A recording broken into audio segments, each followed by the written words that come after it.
I've been working on a curriculum with the co-teacher Joe Franzen that puts food together with an English class, and we teach a class called Food Lit at Fern Creek Traditional High School in Louisville.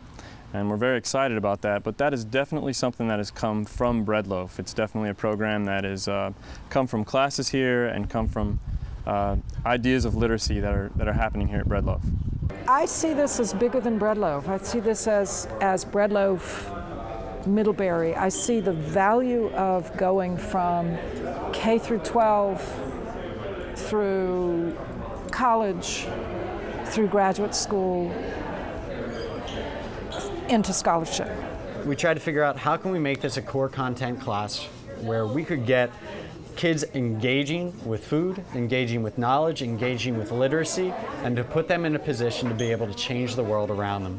They wanted to connect the community with sustainability efforts and have a focus on food and literacy. And Dr. Barber, he brought us on for a reason, so he said, yeah, go ahead. And we got one period to try this out. One of the first things that Joe told me, and it was true, he said, we are going to change the face of how Fern Creek operates as a school and propel the school into proficiency status, and we will be a part of that work. Test scores came back from that year, and we knocked it out of the park. So they gave us 2 classes the next year.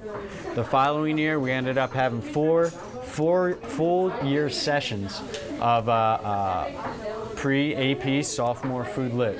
And our regular comprehensive English course through food literacy was outperforming our AP students. And that just showed that these gentlemen, Brent, Joe, Tyler, and Paul, began to change the face of how Fern Creek operated. And lo and behold, our results started going up. And eventually, as most saw, we became a proficient school. They're very insistent, they're very earnest, but they're also very good. So when they wanted to do a Food Lit course, I think we were all thinking it probably won't go too poorly because they're good at what they do. And what it has become, I think, is just a testament to their commitment to it, to the students' engagement with it, to the way they invest, the community and parents in their efforts. It really has become a program rather than just a class. We have a cooking club, we have an environmental club, we have a garden club that runs the 30 raised beds, the 100 bourbon barrels, the 35 fruit tree orchard, and the 40 chicken operation that we have out there.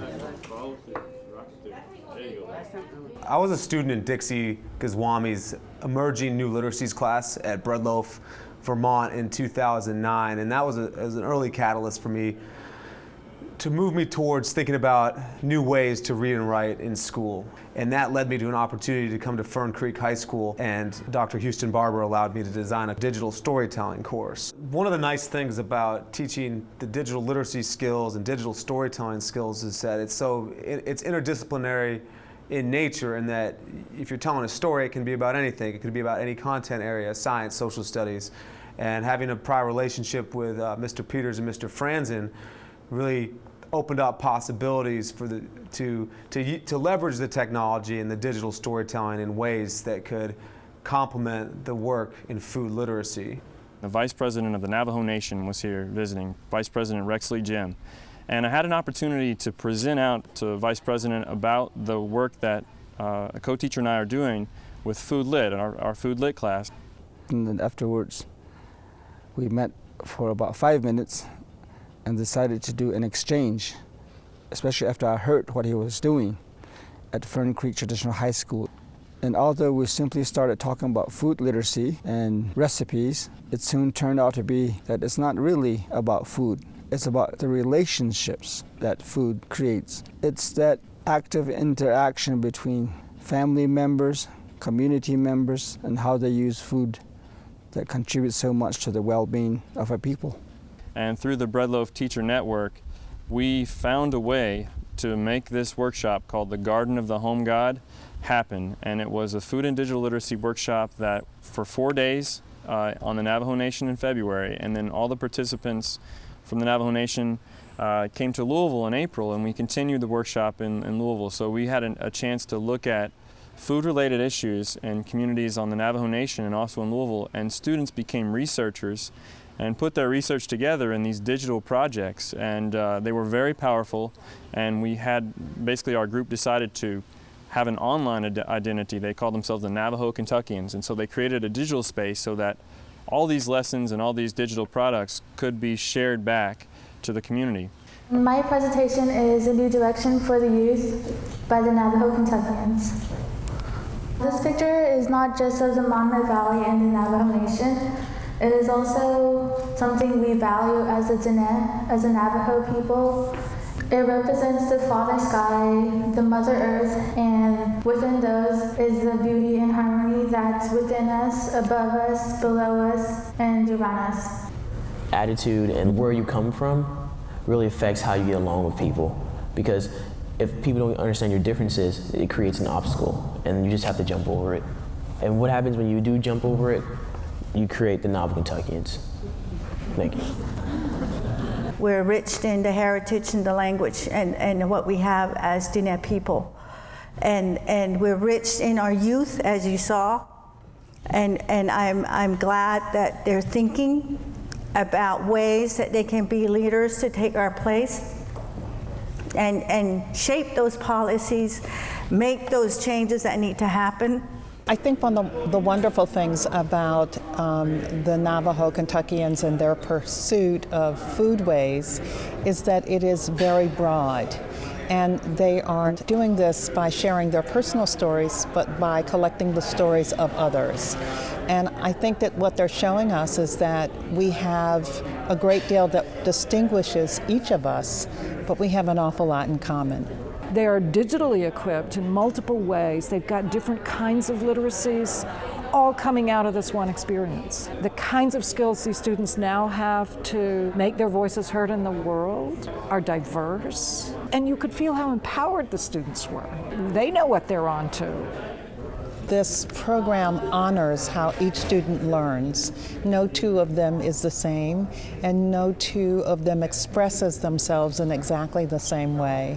So a young woman who cares deeply about photography tells her story with photographs.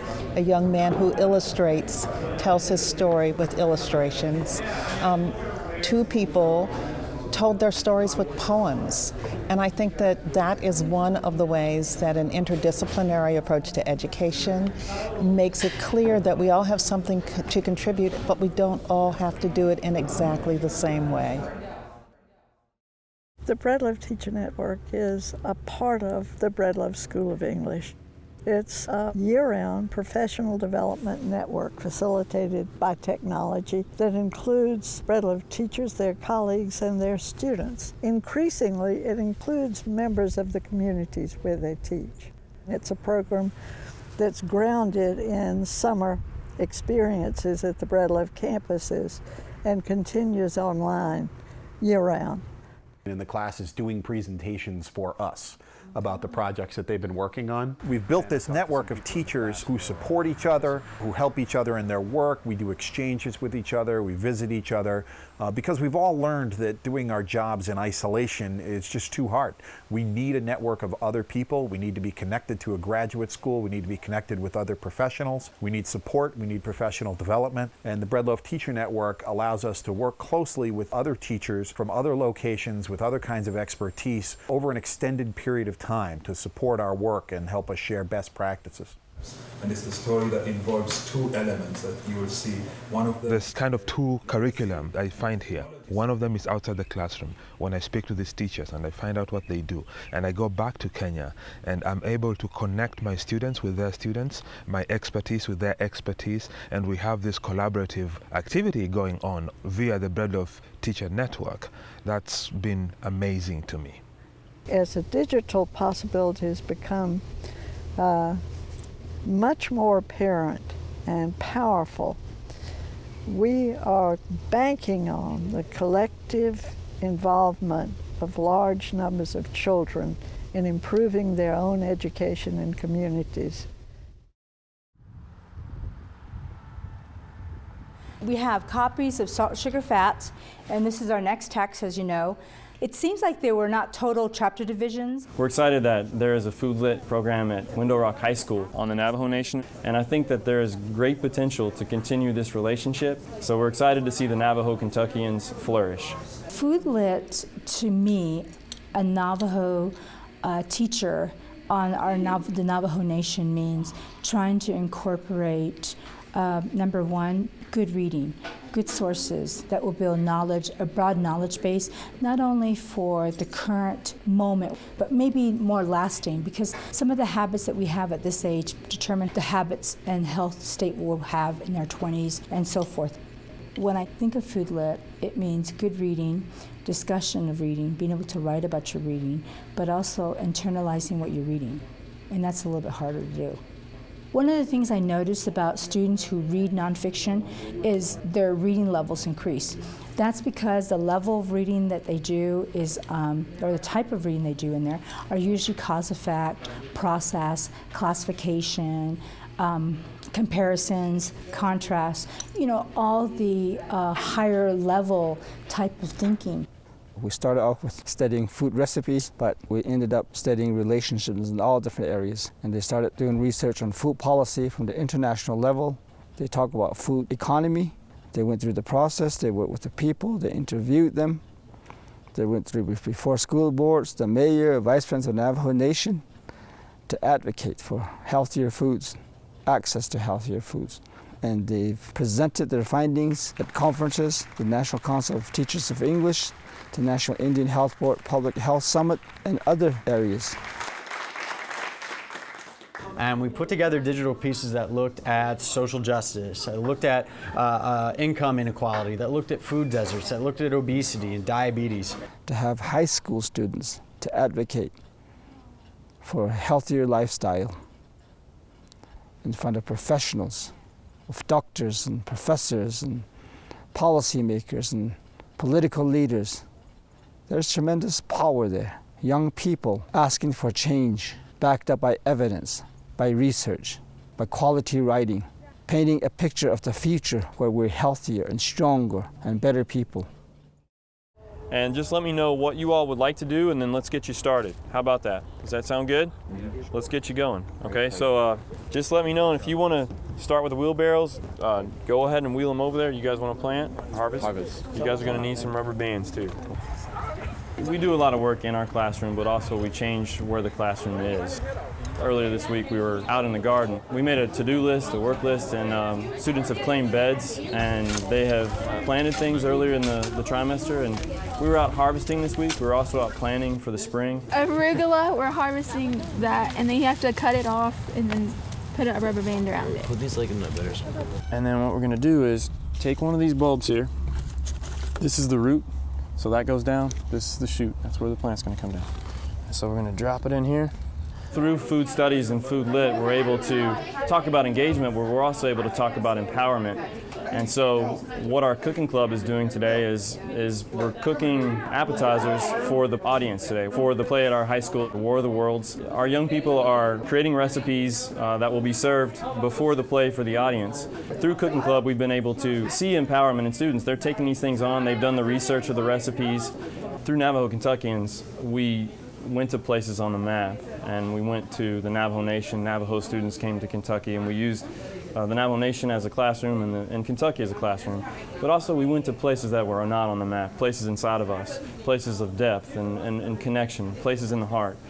We found voice, and I think students, something that came from that was an emergence of voice and connection and desire to be involved in communities.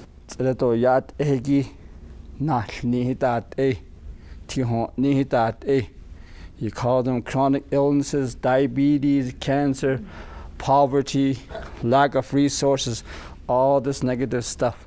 But we're going to empower you to change that, to become agents of change. It is through your energy. We have all these health disparities on Navajo, and one of the main causes for that is not eating well.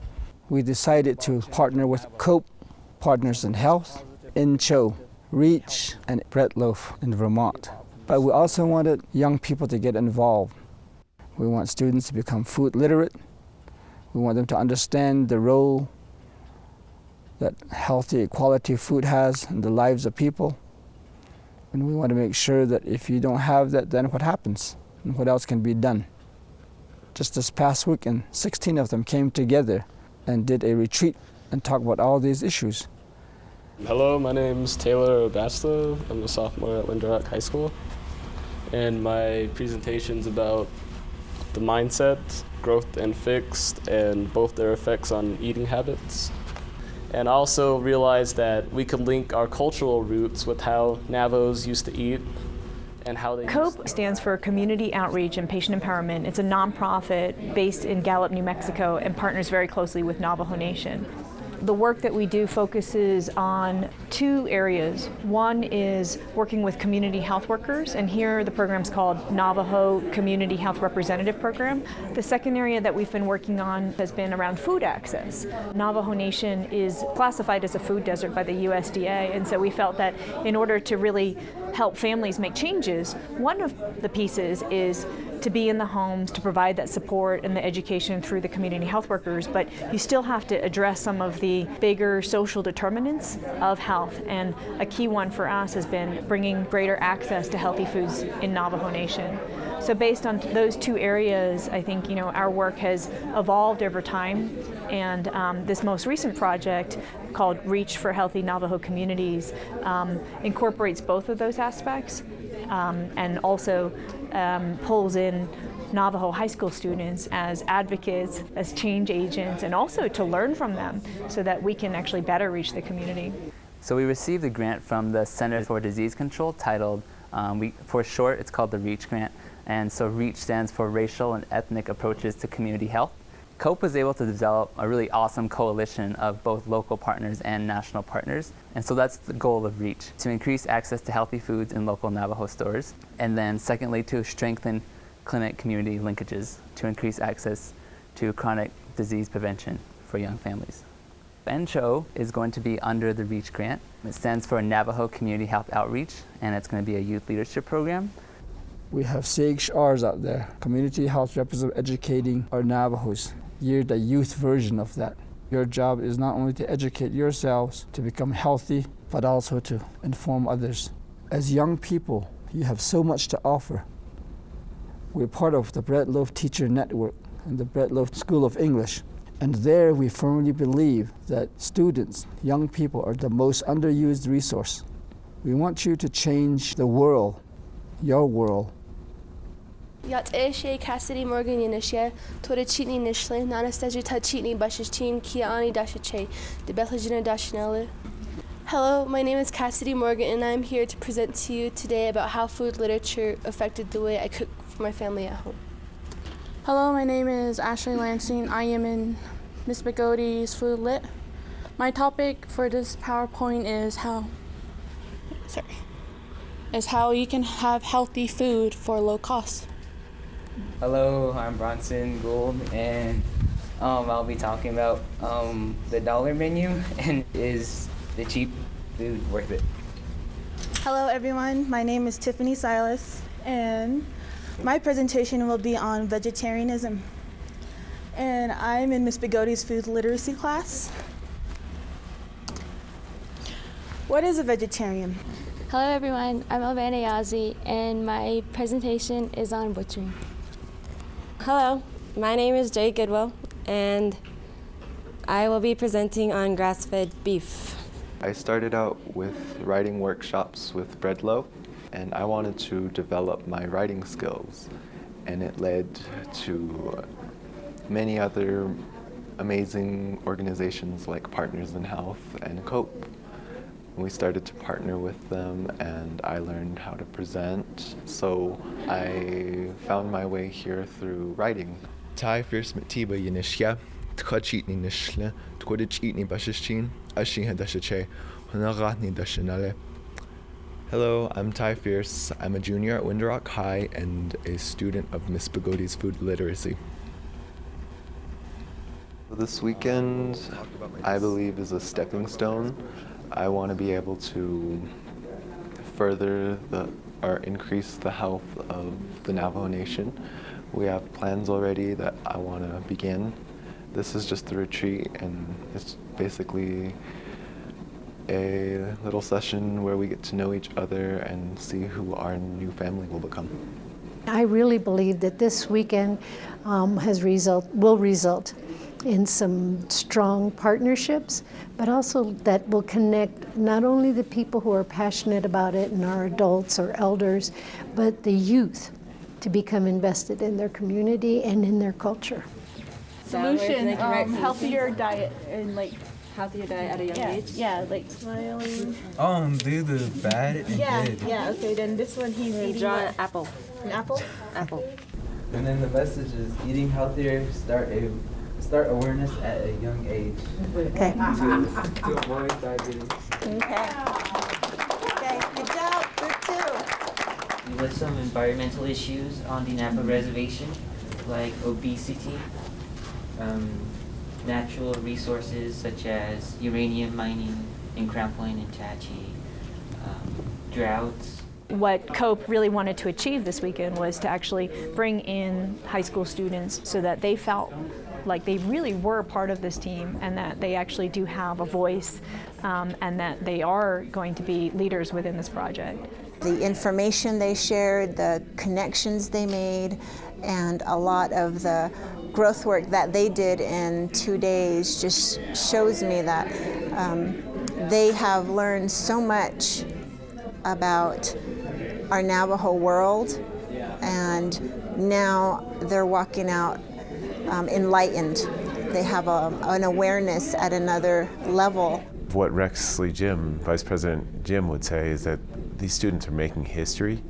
They are engaging with their communities through literacy, through digital literacy, in a networked environment. And that's the piece that brings us in as Bread Loaf Teacher Network, that we are supporting teachers in energizing, engaging their students to make real difference here in their own context. How do we get the students of Bread Loaf Teacher Network teachers engaged in ways that also help us back in the Bread Loaf School of English community in the ways that we are teaching and we are thinking? How could we apply that model that evolves out of BLTN teachers to the kind of training that we are producing at the graduate level that could help us expand what we do and how we do it?